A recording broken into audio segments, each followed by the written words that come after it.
ఓం మహాగణాధిపతయే నమః. ఓం గురుభ్యో నమః. ఓం శ్రీమాత్రే నమః. పరమేశ్వర స్వరూపమైనటువంటి జ్యోతిష, వాస్తు మరియు ఇతర అనేకమైనటువంటి శాస్త్రములను మనకు అందించినటువంటి మహర్షులకి నమస్కారం. హయగ్రీవ హయగ్రీవ హయగ్రీవేతియో వధేత్తస్య నిస్సరతే వాణి జహ్నుకన్యా ప్రవాహవత్.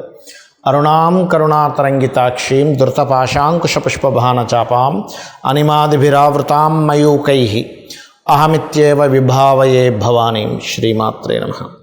ప్రేక్షకులకి ఆ లలితాంబిక అమ్మవారి యొక్క అనుగ్రహం పరిపూర్ణంగా కలగాలని మనస్ఫూర్తిగా కోరుకుంటూ మనం ఈరోజు చెప్పుకోబోయేటువంటి టాపిక్ ఏమిటి అంటే, అసలు ధన సంబంధించిన సమస్య ఎందుకు వస్తుంది, బ్యాంక్ బ్యాలెన్స్ ఎందుకు ఉండదు, నిలువధనం ఎందుకు ఉండదు, 4 రూపాయల జేబులో ఎప్పుడు ఉండకపోవడానికి కారణం ఏంటి, డబ్బులకి ఎందుకు ఇబ్బంది పడుతూ ఉంటాం, ఒక్కొక్క లగ్నం తెలియని వారి రాశి నుంచి నేను చెప్పేటువంటిది పాటించినట్లయితే ఖచ్చితంగా బాగుంటుంది. అదేవిధంగా మరి date of birth, time of birth కూడా లేని వారు చేసుకోవాల్సినటువంటి ముఖ్యమైనటువంటి పరిహారాలు ఏమిటి, మంత్రం ఏమిటి అనేటువంటి స్పష్టంగా చెప్తాను.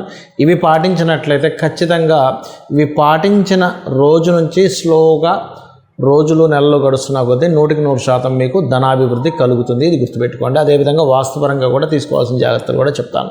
ధనుర్లగ్నము, ధనస్సు రాశి. ధనస్సు లగ్నం వారికి ఉన్న గొప్ప యోగం ఏంటంటే, ఏదో రూపంలో డబ్బులు వచ్చే యోగం ఉంటుందండి వారికి. బికాజ్ ఆఫ్ లగ్నాధిపతి అలాంటి వాడు. గురుత్వ లక్షణాలు అధికంగా ఉంటాయి. చార్టెడ్ అకౌంట్స్ వీళ్ళందరూ కూడా ఎక్కువ ధనుర్లగ్నము లేదా గురువు కనెక్ట్ అయి ఉండడము, గురువు ధనయోగాన్ని ఇచ్చేవాళ్ళు ఇందులోనే ఉంటారు. మీన లగ్నము, ధనుర్లగ్నము లేదా గురువే యోగకారకుడు అవడం, గురువు లగ్నంలో ఉండడం, ఇట్లాంటి కారకత్వాల్లో ఉంటారు. అయితే ఈ ధనుర్లగ్నానికి లగ్నాధిపతి ఎవరైతే ఉన్నారో గురువు ఎంత బాగుంటే వీళ్ళ లైఫ్ అంత బాగుంటుంది. Because of natural 9th lord, natural భాగ్యాధిపతి. ఈ ధనాధిపతి ఎవరైతే శని భగవానుడు ఉన్నాడో, ఈ శని ఏదైతే ఉందో ఇక్కడ ఈ శాటర్న్ గుర్తుపెట్టుకోండి, కారకుడైనటువంటి శని భగవానుడు మీకు గనక 5th హౌస్ లో నీచ పొందుతాడు ధనుర్లగ్నానికి. సో ఎక్కడైనా నీచ పొందాడా అనేటువంటి దాన్ని గుర్తుపెట్టుకోవాలి. ఎందుకంటే లేకపోతే ఏమవుతుందంటే, ధనుర్లగ్నానికి 2nd లార్డ్ వెళ్ళి 2nd and 3rd లార్డ్ వెళ్ళి నీచపడ్డాడు అంటే మీ ధనం అంతా కూడా ఒక చిన్న రాంగ్ డెసిషన్, అగ్రెసివ్గా తీసుకున్నటువంటి ఒక డెసిషన్ మీకు ఇటువంటి దాన్ని దారి తీస్తుంది. ఇది మెయిన్గా గుర్తుపెట్టుకోండి. అలాగే మరొక విషయం ఏంటంటే, ఇది ఒకటే కాకుండా 10th లార్డ్ అంటే వృత్తిపరంగా మీకు డబ్బుల అభివృద్ధిలోకి రావాలంటే బుధుడు బాగుండాలి. ఇన్వెస్ట్మెంట్స్ మూలంగా మీకు ధనయోగాలు రావాలంటే, అంటే మీకు ఎక్కువగా కుజుడు బాగున్నాడు, 12th లార్డ్ కుజుడు అవుతాడు. ల్యాండ్స్ అండి, ల్యాండ్స్ మీద డబ్బులు పెట్టారా ఇంక తిరిగి ఉండదు. 12th హౌస్లోనే కుజుడు ఉన్నాడు అనుకోండి, ఇంక తిరుగులేదు. అయితే ఈ 12వ అధిపతి మంచి యోగాన్ని ఇవ్వాలంటే మీకు రవి కూడా బాగుండాలి, భాగ్యాధిపతి కూడా బాగుండాలి. అప్పుడు తండ్రి మూలంగా వచ్చేటువంటి ధన సంబంధించిన యోగం మీకు కలుగుతుంది, గుర్తుపెట్టుకోండి. అయితే ఇక్కడ పర్టికులర్గా ఏంటంటే, ఈ యొక్క కారకుడు కుజుడు విషయంలో జాగ్రత్తలు తీసుకోవాలి. రెండవది ఏమిటి అంటే, దీంతోపాటు మీకు న్యాచురల్గా మనీ సర్క్యులేషన్ కారకుడు శని భగవానుడు అవుతాడు. కాబట్టి మీకు ధనాన్ని ఇచ్చే కారకుడు శని భగవానుడు అయినందుకు కొంచెం కేతుతో ఒకవేళ ఉన్నట్ల లేదా కుజుడితో ఉన్నట్లయితే అనవసరం ఘర్షణలు వస్తూ ఉంటాయి. అలాంటప్పుడు మీరు నూనె దానంగా ఇవ్వడము అట్లాంటివి చేస్తూ ఉండాలి. అండ్ అదేవిధంగా ఇక్కడ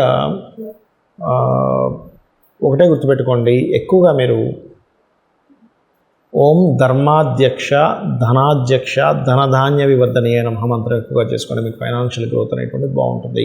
ఇక్కడ వాస్తుపరంగా కూడా తీసుకోవాల్సినటువంటి జాగ్రత్త ఏమిటి చూసుకున్నట్లయితే, వాస్తులో ఉత్తరే నిధి సంస్థితం అన్నారు. ఉత్తరంలో పొరపాటును కూడా టాయిలెట్స్ ఉండకుండా చూసుకోండి. ఇది కూడా మెయిన్గా మీకు ఫైనాన్స్ లేకపోవడానికి కారణం. బ్యాంకులో డబ్బులు ఉండట్లేదు అంటే వాయువ్యంలో ఏదైనా దోషం ఉంటుంది, అంటే వాయువ్యం తగ్గడం పెరగడం ఉంటుంది. అంటే కొన్నిసార్లు వాయువ్యంలో కూడా టాయిలెట్స్ అవి ఉంటాయి. అది కూడా మెయిన్ కారణం అవుతుంది. మానసిక స్థితి సరిగ్గా లేకపోతుంది దానివల్ల. ఇక మనీయే ప్రొడ్యూస్ అవ్వటం లేదండి. అసలు ఉత్తరమేమో అవకాశాలు రావట్లేదు, వాయువ్యమేమో బ్యాంక్ బ్యాలెన్స్ ఉండట్లేదు, అసలు మనీ ప్రొడ్యూసే అవ్వట్లేదు. ఆగ్నేయంలో చాలామంది టాయిలెట్స్ పెట్టడం వల్ల కూడా జరుగుతూ ఉంటుంది. స్త్రీ మూలకంగా ఇబ్బంది కూడా వస్తూ ఉంటుంది. అదేవిధంగా తెలియకుండా ఇంట్లో దక్షిణ నైరుతిలో బీరువా పెట్టి అక్కడ మీరు ధనం పెడుతుంటారు. అది వేస్టేజ్ జోన్, దానివల్ల వేస్టేజ్ అవుతూ ఉంటుంది. పడమర వాయువ్యంలో కూడా తెలియకుండా మనీ పెడతారు, దానివల్ల కూడా మీకు మనీ మీద అంటే ఎంతసేపు పోవడమే బాధ అనేటువంటిది జరుగుతుంది. సో వాస్తుపరంగా ఈ జాగ్రత్తలు తీసుకోవాలి. ఇక మరొక విషయం ఏంటంటే, ఇక్కడ నాకు జన్మజాతకం లేదు, ఏమీ లేదు, కానీ విపరీతమైనటువంటి ధన ఇబ్బంది పడుతున్నాను అనుకునేటువంటి వారు, ఒకటి ఓం ధనాధ్యక్ష ధర్మాధ్యక్ష ధనధాన్య వివర్ధనీయ నమః, ఒకటి ఓం సంపత్కరీ సమారూఢ సింధుర వ్రజ సేవితాయే నమః, ఈ రెండు చేసుకోవచ్చు. అలా కాదు, ఫైనాన్స్ వల్లే నాకు గొడవలు ఎక్కువగా అవుతున్నాయి, ఆ గొడవలు తగ్గాలి, ఫైనాన్స్ రావాలి. కొంతమంది చూడండి, డబ్బులు ఎవరికో ఇచ్చారు, వాళ్ళ వల్లే బాగా గొడవలు అవుతూ ఉంటాయి. అలాంటప్పుడు 2 మంత్రాలు చేసుకోవాలి. అదేమిటి అంటే, ఓం నవవిద్రుమ బింబశ్రీ న్యక్కారి రతనచ్చదాయే నమః, గుర్తుపెట్టుకోండి. అదేవిధంగా ఓం అపర్ణాయే నమః చేసుకుంటే అప్పులు కూడా తగ్గుతాయి. అయితే మనకి చూడండి, కొన్ని మనకి వీడియోలో చెప్తూ ఉంటారు, చాగంటి వారు కానీ సామవేదం వారు కానీ మనకు వీడియోలో వస్తుంటాయి, లక్ష్మీ స్థానాలు ఇవి లక్ష్మీ స్థానాలు. అవేమిటి అసలు? ఆ లక్ష్మీ స్థానాలు అయితే వాటిని ఏం చేసుకోవాలో చెప్తాను నేను మీకు. ఫస్ట్ ఒకటి ఆవు వెనుక భాగము అంటూ ఉంటారు. అంటే ఆవు వెనక భాగం అంటే ఏం చేయాలండి? లక్ష్మీ స్థానం అంటే ఆవు వెనక భాగాన్ని దండం పెట్టుకోవాలి, నమస్కరించుకోవాలి. ఇలాగా ముందు భాగాన్ని నమస్కరించుకోకూడదు, ఆవు వెనక భాగాన్ని నమస్కరించుకుంటే లక్ష్మీ అభివృద్ధి వస్తుంది. ఎందుకు అంటే, గోవు దగ్గరికి లక్ష్మీదేవి వెళ్ళినప్పుడు గోవు ఇచ్చినటువంటి స్థానం అది, అందుకే ఆవు వెనక భాగంలో లక్ష్మీ స్థానము, ఆవు యొక్క మయంలో కూడా లక్ష్మి ఉంటుంది అంటారు. రైట్. ఇక రెండవది ఏంటి? ఏనుగు కుంభస్థలము అంటూ ఉంటారు. ఏనుగు కుంభస్థలంలో ఉంటే ఏమిటండి అంటే, ఏనుగు కుంభస్థలాన్ని కూడా దండం పెట్టుకోవాలి, అది లక్ష్మీ స్థానం. అంటే ఏమిటి? ఇవన్నీ ఇంద్రుడికి సంబంధించినటువంటిది. ఇంద్రుడు ఏనుగు ఐరావతం అంటారు, మీకు తెలుసు కదా, అందుకే ఇంద్రుడు ఐరావతం మీద తిరగడం అది జరుగుతూ ఉంటుంది. అదేవిధంగా మారేడు దళం, మరి మారేడు దళం అంటారు కదండి, లక్ష్మీ స్థానం అంటుంటారు కదా, మారేడు దళంలో ఉంటుంది అంటారు కదా. ఏం చేయాలి అంటే, మారేడు దళంతో ఈశ్వరుణ్ణి కనుక పూజించినట్లయితే లక్ష్మీ సిద్ధిస్తుంది. వెంటనే ఏమంటారంటే చాలామంది, ఏమండి మాకు తెలిసిన వాళ్ళు చాలామంది చేస్తున్నారు కానీ వాళ్ళు ఏం పెద్దగా కోటీశ్వరులు అవ్వలేదండి వెంటనే చెప్తూ ఉంటారు. కానీ ఇక్కడ ఏమిటంటే, లక్ష్మి అంటే కేవలం నోట్ల కట్టలు మాత్రమే కాదు అనే విషయాన్ని మనం అర్థం చేసుకోవాలి. సంతాన లక్ష్మి, మంచి సంతానం ఉంటే అది లక్ష్మి, సౌభాగ్యలక్ష్మి, ధనలక్ష్మి, ధాన్యలక్ష్మి, విద్యాలక్ష్మి. అంటే ఏమిటి? మీకు మంచి విద్య ఉంది, అది కూడా లక్ష్మే. మంచి ధాన్యం ఉంది, లక్ష్మియే. ఆరోగ్యం ఉంది, అది కూడా లక్ష్మియే. అసలు లక్ష్మి అంటే అర్థం ఏమిటంటే గుర్తింపు. మీలో ఉన్నటువంటి టాలెంట్ మీరు గుర్తించి దాన్ని అభివృద్ధి చేసుకుంటే అదే లక్ష్మి. గుర్తుపెట్టుకోండి, మనలో ఉన్న టాలెంట్ మనం ఫస్ట్ గుర్తించాలి. లక్ష్మి నా రూపంలో ఏ రూపంలో ఉంది నా దగ్గర, ఆ రూపాన్ని గుర్తించడమే లక్ష్మి. రైట్. అదేవిధంగా పద్మంలో లక్ష్మి ఉంటుందంటారంటే ఏం చేస్తారు అంటే, పద్మాలతో లక్ష్మీదేవిని అష్టోత్తరం చేస్తూ పూజిస్తే లక్ష్మీ అభివృద్ధి.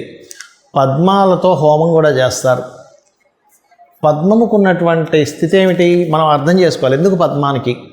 పద్మం వాటర్లో ఉంటుంది, బయటికి చక్కగా విచ్చుకొని ఉంటుంది. కిందని చూస్తే, దాని కాడ కింద చూస్తే మొత్తం అక్కడంతా నాచు బురద ఉంటుంది. అంటే ఏమిటి? ఇక్కడ మనం అర్థం చేసుకోవాల్సింది ఏమిటి?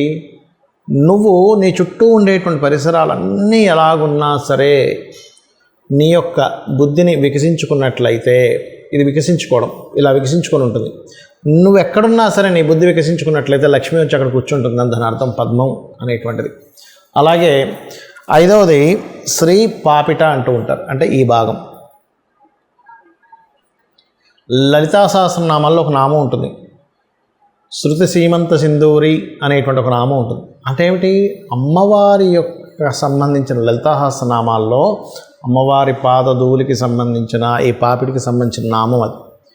అంటే ఇక్కడ మనకి లలిత సహస్రనామాల్లో మరో నామం కూడా ఉంటుంది, సహస్రారాంబుజారూఢ సుధా సారాభివర్షిణి అని. అంటే ఏమిటి? సహస్రారంలో కూర్చొని అమ్మవారు సుధాసార వర్షాన్ని కురిపిస్తుంది. అంటే ఇక్కడ ఉన్నటువంటి అమ్మవారు ఇక్కడ ఉందంటే దాని పాదాలు ఎక్కడ ఉంటాయి? ఇక్కడ ఉంటాయి. అందుకని అక్కడ మనం స్త్రీలు సింధూరం పెడుతూ ఉంటారు. సింధూరం ధరించడం ద్వారా లక్ష్మీ అభివృద్ధి అవుతుంది అంటూ ఉంటారు. ఏమిటండి దానికి ఏమిటండి లక్ష్మీ అభివృద్ధి అవ్వడము అంటే, లక్ష్మి అంటే ఆరోగ్యం అని కూడా మనం చెప్పుకున్నాం. మనము మన చుట్టూ ఉన్న ఆరాతో లోపల ఉండేటువంటి నాడి ఏదైతే ఉంటుందో నాళ్ళు ఉంటాయి, దాని ద్వారా కూడా లక్ష్మీ సంబంధం ఉంటుంది. ఎట్లాగా మనకి హెల్త్ బాగాలేదు, లక్ష్మీ పోయింది. ఆరోగ్యమే కదండి అన్నిటికంటే ముఖ్యం. ఎంత డబ్బున్నా హెల్త్ బాగాలేదు అనుకోండి ఏమంటారు, డబ్బులు లేకపోయినా పర్లేదు కానీ ఆరోగ్యం బాగుండాలని అంటాం. ఈ సుధాసార వర్షాన్ని ఎప్పుడైతే ఆవిడ కురిపిస్తుందో 72,000 నాడులు తడుస్తున్నాయో మన ఆరోగ్యము, మన సౌభాగ్యం అన్నీ కూడా ఆవిడ అనుగ్రహంతో నిండుతున్నాయన్నమాట. దానికి ఆవిడ కృతజ్ఞతగా ఇక్కడ పెడతాము. ఇక్కడ ఎప్పుడైతే ప్రెస్ చేస్తుంటారో కొన్ని మనకి సనాతన ధర్మంలో ఏంటంటే ఇది థర్డ్ ఐ అంటారు, ఇక్కడ ఆజ్ఞాచక్రం ఉంటుంది అంటారు. అలాగే ఇక్కడ సహస్రారం సంబంధించినటువంటిది ఉంటుంది. కాబట్టి ఇక్కడ ఇలా ఎప్పుడైతే సింధూరంతో చేస్తుంటామో ఇలాగా స్త్రీలకి ప్రత్యేకంగా పాపిట మధ్యలో అది గొప్ప యోగంగా మారుతుంది. అదే కాకుండా భర్త ఆయుష్ని పెంచుతూ ఉంటుందని చెప్తూ ఉంటారు. భర్త కూడా లక్ష్మీ కదండి, వాళ్ళకి భార్యకి భర్త లక్ష్మి, భర్తకి భార్య లక్ష్మీ స్వరూపము. అంటే లక్ష్మి అంటే ఇక్కడ కేవలం డబ్బులో ఒక స్త్రీమూర్తినో చూడడం కాదు, క్షేమం కలిగించేది, గుర్తింపునిచ్చేది లక్ష్మి అని అర్థం. ఒక గుర్తింపు స్త్రీకి కానీ పురుషుడికి కానీ వాళ్ళ పార్ట్నర్ ఒక గుర్తింపు.